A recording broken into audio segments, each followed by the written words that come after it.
Basic Needs is a team of dedicated students that are focused on addressing, educating, and providing creative ways to ensure access to adequate, affordable, and nutritious food for everyone around the world.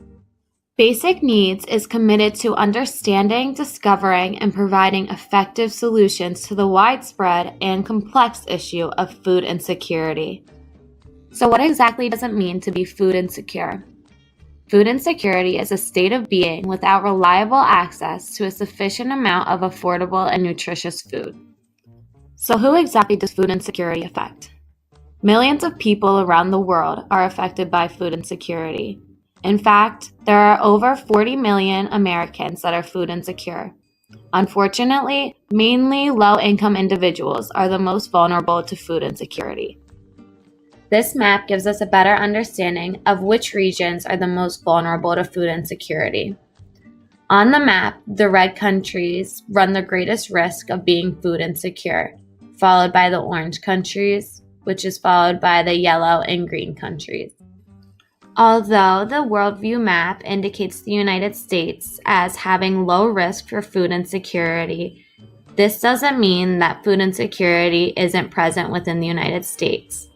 The darker shades of red indicate a higher population of people that are food insecure in those states. Obviously, this widespread issue of food insecurity spans across the globe. So what can we actually do about this issue?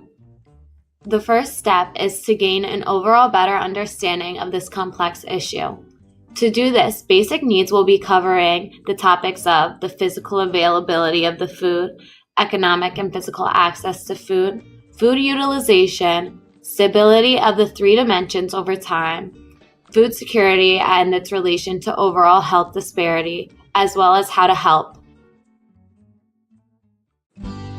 My name is Lauren DuPlessis, and I'm going to be giving the presentation on physical availability of food. In order to understand an aspect of the physical availability of food and its role in food insecurity, I think it's important to note something that was said by the Natural Resources Defense Council, which said that approximately 40% of food in the U.S. is never eaten, while 1 in 8 Americans struggle to put enough food. So what is food insecurity? It's the ability to address, prevent, and provide assistance to ensure the protection of the right of every human being to have access to adequate, affordable, and nutritious food, which is greatly stifled by the physical availability of food itself. So where do we see this disparity within physical availability of food? One place is within food deserts, which are areas that lack nutritionally rich food options or accessible food altogether. Food deserts can develop in areas of lower socioeconomic class due to the intersectionality of the issue.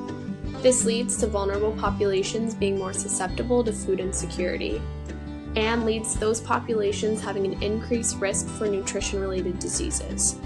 As you can see on the graphic to the right, a lot of these food deserts are concentrated in rural and urban areas.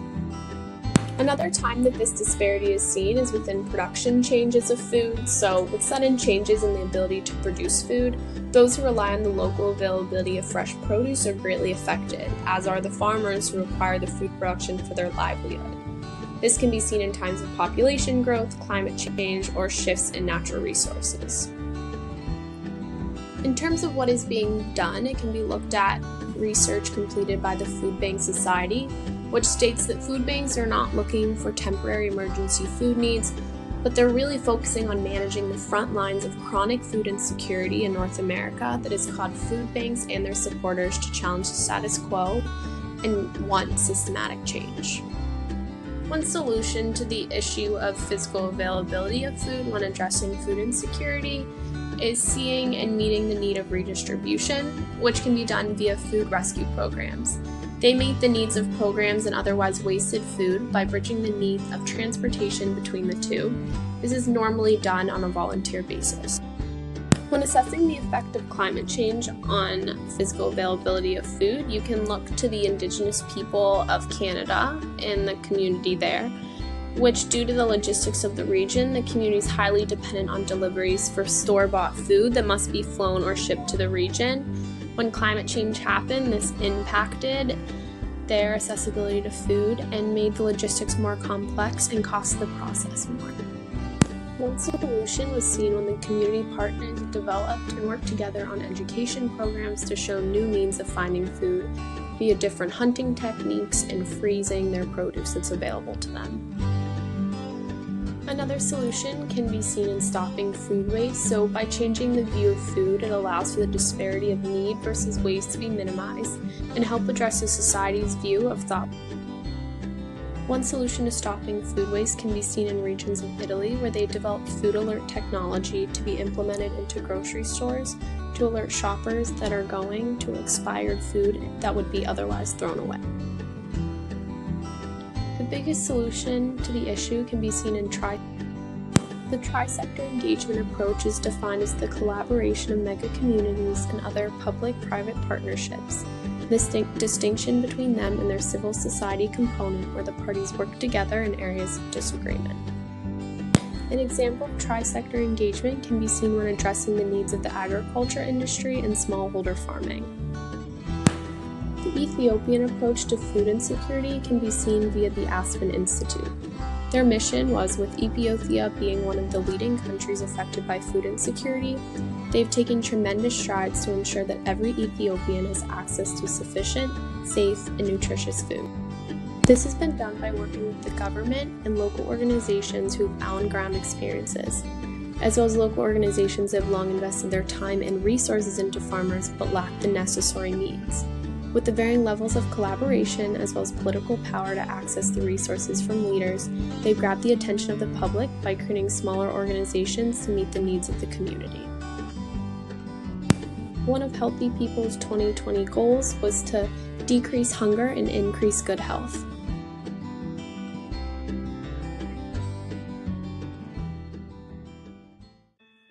Today I'll be covering a main dimension of food insecurity: economic and physical access to food. This dimension of food insecurity refers to the people who do not have access to food even if it is available.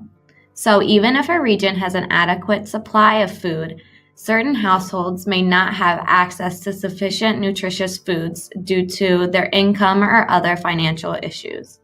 Unfortunately, this lack of access to healthy food is generally affecting only low-income households. These households have lower quality diets filled with less nutritious and less expensive foods. This lower quality diet mainly stems from the differences in prices of healthy food and junk food. So what can be done to increase the access to healthy foods? Policies can be created to target this issue.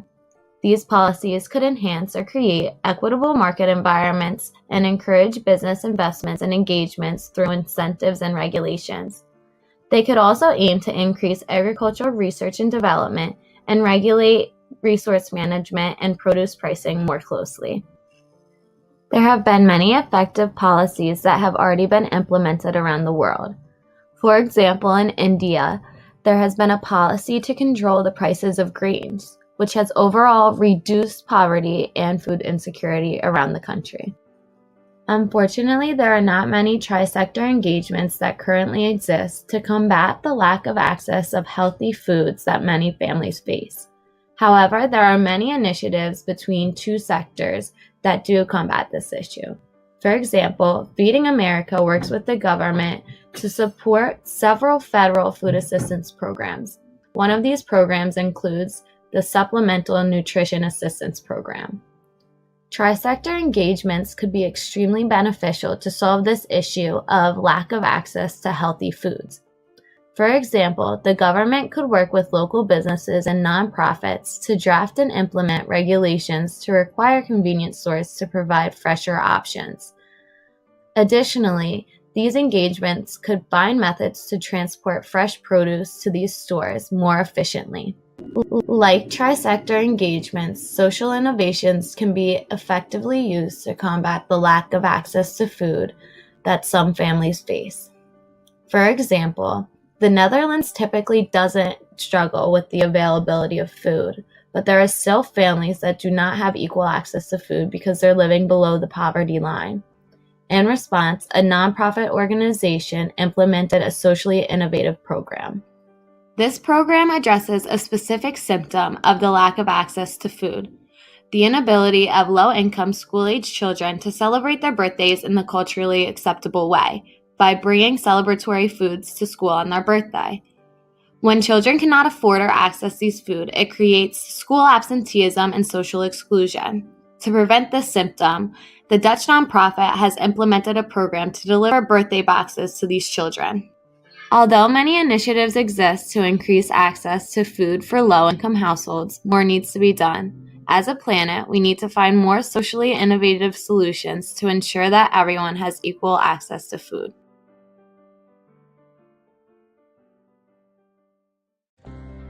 Hi, my name is Kramer, and today I'll be going over food utilization, which is an important concept under food security. Food utilization means your diet and how food affects your body.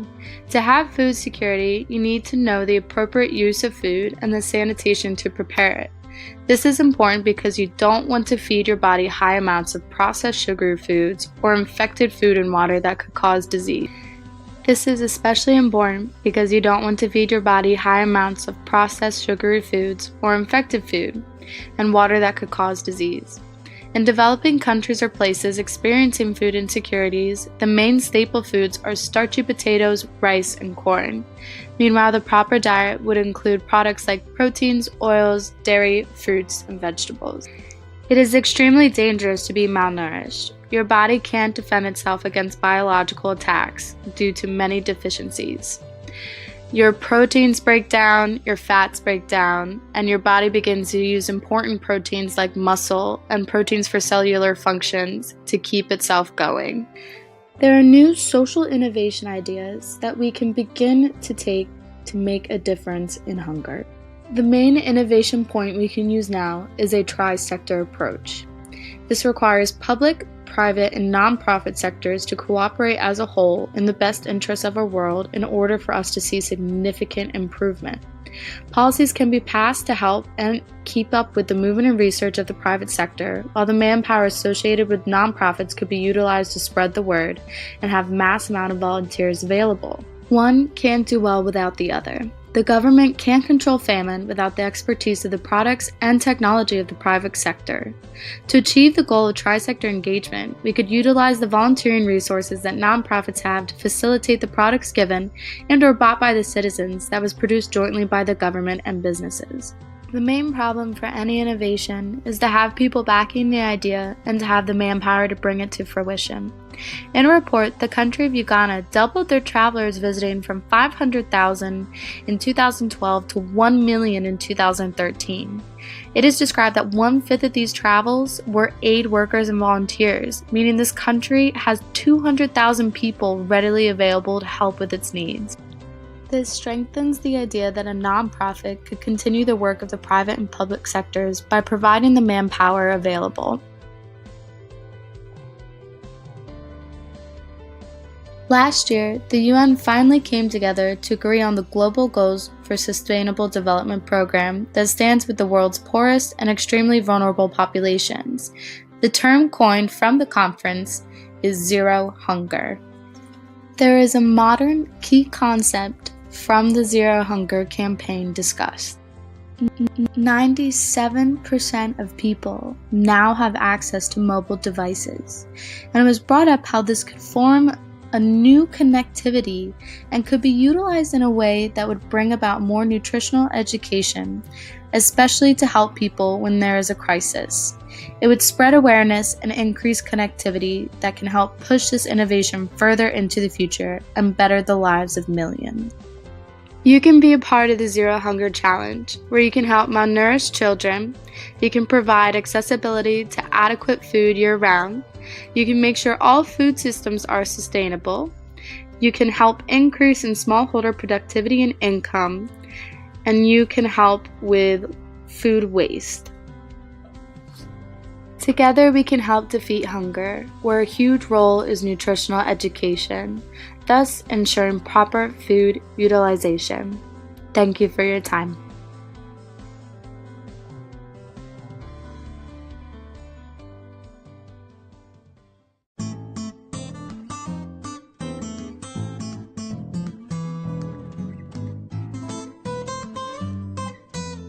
Stability is achieved when all pillars of food security are met. You're considered stable when food supply on a household level is constant during the year or for a long period of time. Basically, you must have access to adequate food at all times. This graphic shows how the 4 pillars of food security go hand in hand. The twin track approach consists of short and long-term interventions used to combat food insecurity and malnutrition. Although some goals are considered long-term, they must be initiated at the same time as immediate relief. Short-term interventions include immediate actions such as emergency food assistance and increasing the wages of agricultural workers in the area. Long-term interventions may include agricultural education, which will improve health of livestock and crops and also increase sustainability in the long run. Other dimensions that can influence stability may be weather conditions, political instability, and economic factors. How food security affects overall health disparities. According to the USDA, food insecurity is the condition assessed in the Food Security Survey and represented in the USDA Food Security Reports. It is a household-level economic and social condition of limited or uncertain access to adequate food. There are 4 categories of food security that better explain one's access to food. These include high food security, marginal food security, low food security, and very low food security. High food security includes households that have no problems or anxiety about consistently accessing adequate food. Marginal food security includes households that at times had problems or anxiety about accessing adequate foods. However, the quality, variety, and quantity of their food were not greatly reduced. Low food security includes households that have had to reduce the quality, variety, and desirability of their diets. However, the quantity of food intake was not greatly disrupted. In the last category, we have very low food security. This includes households that, at times during the year, 1 or more household members were forced to reduce their food intake because the household did not have enough money or resources for food. Health disparities are preventable differences in the burden of disease, injury, violence, or opportunities to achieve optimal health that are experienced by socially disadvantaged populations. There are many factors that can directly affect one's health status. Some of these include socioeconomic status, education, race, ethnicity, environmental exposures, and disabilities. The types of food we consume have a direct effect on our physical appearance, mental health, immune system health, organ functionality, and more. Having access to nutritious foods ultimately leads to decreased health problems and decreased medical bill costs. In a very disagreeing world, the human right to food is a constant argument. Having access to nutritional foods and food safety to survive should be something that no human should have to worry about. In these clips, the Feeding America organization talks about the health burdens many face when they don't have access to food and the cyclical nature of food insecurity. 1 in 8 are food insecure. This means they lack consistent access to enough nutritious food for an active, healthy life. Our neighbors who are food insecure cannot always stretch their household budgets to meet their basic needs. Even with the support of federal nutrition programs or help from family, friends, and community organizations, food insecurity can have serious long-term effects on a person's health.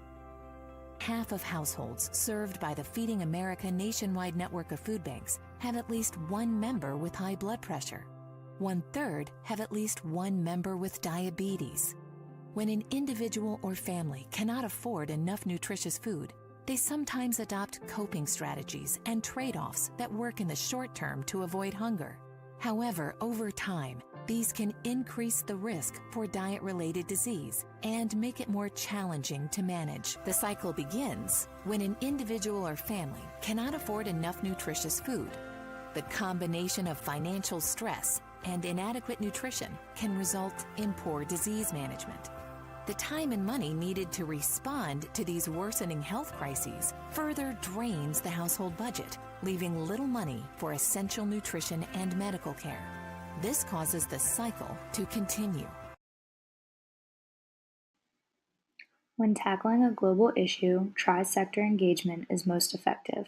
This is the collaboration to manage social and local issues based on complementary resources and goals across public, private, and nonprofit sectors. The Joint Initiative for Village Advancement is a great example of a multi-sector engagement that is trying to tackle food insecurity in small villages in India. There is support from the public, private, and nonprofit sectors that have come together to improve the quality of life of those in these villages. By joining resources, this multi-sector partnering has led to the villagers adopting new agriculture practices, which has led farmers to have increased profits. This ultimately has led to increased food security and less health issues in the community. In conclusion, food security and health disparities go hand in hand. Without proper nutrition, health problems arise. This causes increased financial pressure and a greater hardship on adequate food intake. It is extremely important that those who are food secure take action and help others and ensure quality food for all.